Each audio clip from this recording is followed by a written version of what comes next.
Hello guys, in this video we're going to talk about how to buy TikTok coins with credit card.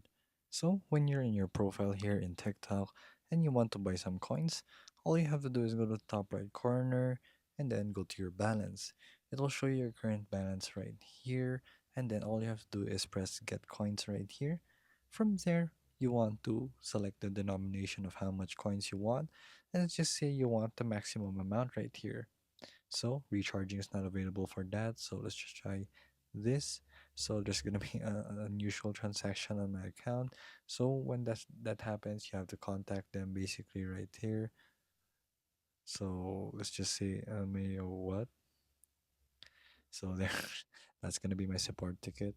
So basically, when you're using iOS device, it will redirect you to use Apple Pay or any transaction that you use here in your settings. So here, you want to check it out.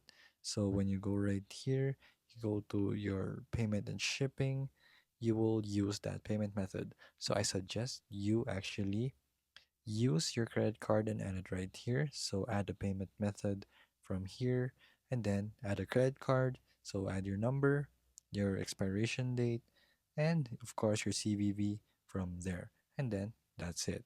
Then you will be able to buy TikTok coins with your credit card here in iOS.